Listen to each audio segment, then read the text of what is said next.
안녕하십니까, 이진건TV입니다. 논평 시작하겠습니다. 미래통합당이 김종인 비상대책위원회 체제로 간다, 이렇게 결정을 한 모양입니다. 주호영 신임 원내대표죠. 이 사람을 비롯해서 21대 국회의원 당선자들이 22일에 연찬회를 갖고 압도적 다수의 찬성으로 그렇게 결정을 했답니다. 김종인 말고는 사람이 없어? 이런 이야기는 지난번에 이 사람을 총괄선대위원장으로 영입할 때부터 나왔었죠. 그래서 그때 우여곡절이 있었고요. 사실 저도 그때도 반대하는 입장이었습니다. 오죽하면 말이에요. 오죽 사람을 안 키웠으면. 이런 상황에서 꼭 외부 사람한테 이렇게 의존해야 되느냐. 그걸 생각하면 참 한심한 노릇 아니겠습니까? 그렇다고 지금 달리 뾰족한 방법이 있을 것 같지도 않습니다. 왜? 당해요. 20대 국회의원들, 이 사람들은 이제 곧 그만두겠지만, 그 다음에 21대 당선자들, 전부가 말이죠. 맥이 있는 대로 다 풀려가지고, 다 빠져 있거든요. 백약이 무효인 그런 상황입니다.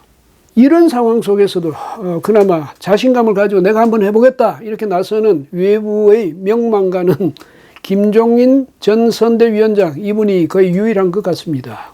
내부 인사로 비상대책위원회를 왜 구성 못하느냐, 이런 지적도 있을 수 있는데요. 그러나 현 상황에서는 내부 인사로서 비대위 구성해봐야 성공할 가능성이 희박합니다. 왜? 지금 당내에서 말이죠.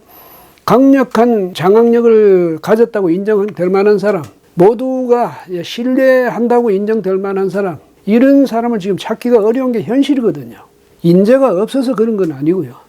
이 분위기 속에서 당내 인사로서 그렇게 치고 나갈 만한 이 강력한 파워를 가진 사람이 없다, 이 말씀입니다.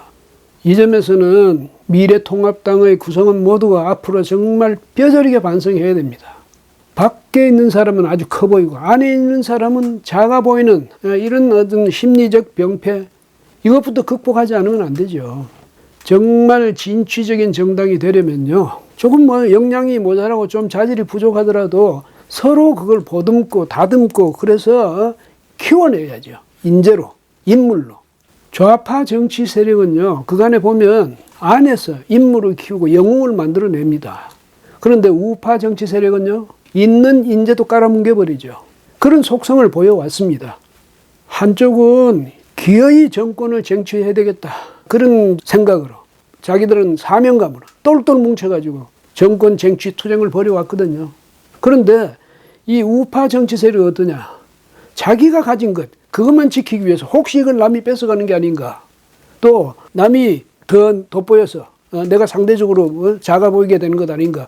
이런 생각만 해온 것 같습니다. 그런 분위기가 그렇게 해왔죠. 그래, 그 속에서 사람이 클 수 있겠습니까? 어쨌든 현실적으로 김종인 비대위 체제 불가피한 것 같습니다. 그런데 당초에 이제 발목을 잡았던 것이 임기 문제였거든요. 비대위원장 임기. 그런데 22일 연찬회에서 내년 4월 7일에 실시되는 재보선 때까지 임기를 보장한다, 이렇게 결정을 한 모양이에요.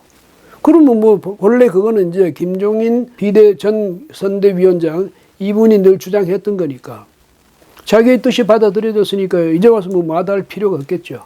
그래서 이제 김종인 비대위 체제는 기정사실화된 것 같습니다. 물론 이제 또 원외 당협위원장들, 그리고 전국위원회, 또 상임전국위원회, 여기 의견도 들어봐야 되겠지만은 또 무산되는 그런 일은 없을 것 같습니다. 제 개인의 소견을 말씀드린다면 이건 사실은 상책이다, 이렇게 말할 수는 없죠. 왜? 이 당은요, 그동안 그런 온갖 우여곡절을 겪고 지금까지 와서 버텨온 건 좋은데 이제는 이걸 완전히 해체하고 새로운 정당으로 만들어야 됩니다. 그래야 새로운 정당, 새로운 기풍, 신선한 기풍이 넘쳐 흐르는 그런 정당으로 거듭나야죠. 그런데 그런 방식은 이 당의 주요 구성원들이 싫답니다. 21대 국회의 당선자들, 이 사람들이 싫다는 거 아닙니까? 그럼 어쩔 수 없죠. 어쩔 수 없이 이제 김종인 비대위 체제로 가는 수밖에 없죠. 그런데 김종인 비대위라고 해서요, 출범하면 성공이 보장된 건 아닙니다. 2016년에 김종인 비대위원장이 민주당을 되살려놨다, 그렇게들 이야기를 하는데 맞습니다. 김종인 이분의 개인적인 역량도 있긴 있겠죠. 그런데 그때 상황을 한번 돌아보십시오. 문재인 직전 대표가 적극적으로 전폭적으로 뒤에서 지지하고 뒷받침했거든요. 그것이 김종인 비대위의 성공의 가장 큰 요인 중에 하나였다. 저는 그렇게 봅니다. 사실 당시에 대단한 그런 성공도 아니었죠. 2016년 4월 13일에 실시됐던 제20대 총선에서 민주당이, 그때 더불어민주당이 당시의 새누리당보다 단 한 석이 많았을 뿐입니다. 그럼에도 불구하고 김종인 비대위, 김종인 선대위 체제가 대성공을 했다고 알려졌죠. 그렇게 평가됐습니다. 왜 그랬겠습니까? 그 이전에 더불어민주당이 완전히 폐색이 짙었거든요.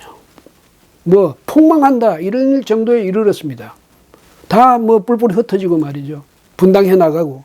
거기에 비해서 새누리당은 180석 운운했죠, 그때. 그랬는데 선거 결과가 완전히 뒤집어진 것 아닙니까? 망한다던 민주당은 오히려 일당이 됐고, 180석 운운하던 새누리당은 완전히 폭망했죠. 그래서 김종인 신화가 생긴 겁니다. 이번에는요, 사실 그때보다 상황이 더 어렵습니다. 그때는 뒤에서 김종인 비대위를 뒷받침해줄 강력한 파워가 있었지만, 이번에는 그런 것도 없습니다. 이런 상황 속에서 비대위가 성공하려면요, 당의 주요 구성원들, 이를테면 그 리딩 그룹이 전폭적으로 지지해주고 뒷받침해줘야 됩니다. 김종인 비대위의 성공이 곧 나의 성공이다, 이런 확신을 갖고 도와야죠.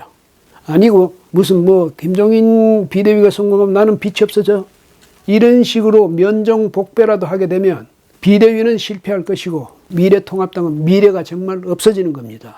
미래통합당의 내로라 하는 분들, 우선 자신이 성공하려면 우선 김종인 비대위를 뒷받침해 주십시오. 지지해 주고 도와주십시오. 그래가지고 그 김종인 비대위로 하여금 자신들이 나아갈 길을 넓혀 놓도록 그렇게 하십시오. 그 넓혀진 길에 그때 이제 내로라는 사람들, 이 리딩 그룹이 거기서 차기 대권 경쟁을 벌이십시오.